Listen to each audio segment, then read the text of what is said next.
Hi నమస్తే, నేను మీ అమ్మ. నేను ఈరోజు టేస్టీగా ఉండే రోటి పచ్చడి చేస్తాను. ఆ టేస్టీగా ఉండే రోటి పచ్చడి ఏంటనుకుంటున్నారా?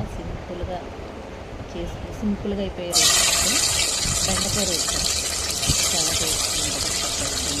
మనం అందరూ బెండకాయ తీసి చేసుకుంటాం కదా, అలా కాకుండా ఇలా పచ్చడి చేసుకుంటే చాలా బాగుంటుంది. ఒకసారి ట్రై చేసి ప్రాసెస్ చేస్తాను. జీలకర్ర పచ్చిమిరపకాయలు ఎనిమిరగాయలు అయితే బాగా చేసుకుంటాను.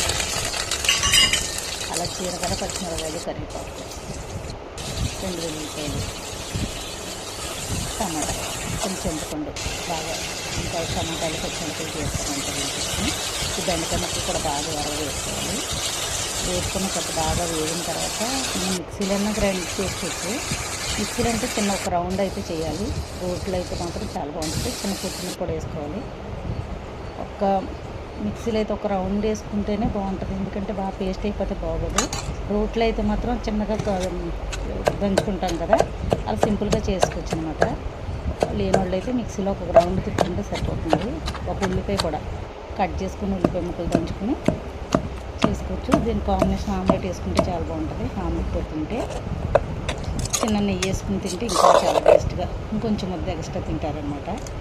అయితే ఉల్లిపాయ మొత్తం ఉల్లిపాయ తగులుతూ చాలా పుల్లగా బాగుంటుంది. బెండకాయ పులుసు కన్నా ఇలా రోటి పచ్చడి చాలా బాగుంటుంది. ఒకసారి ట్రై చేయండి. టేస్టీగా ఉంది బెండకాయ రోటి పచ్చడి. మీరు కూడా ఒకసారి ట్రై చేసి చూడండి. ఎలా ఉందో నాకు కామెంట్ చేసి చెప్పండి. వీళ్ళతో ఒక లైక్ చేస్తూ ఎలా వచ్చిందో మీకు కూడా. చాలా బాగుంటుంది, సింపుల్గా అయిపోయేదే. అది అంటే రేర్గా ఎవరో కానీ చేసుకోరు.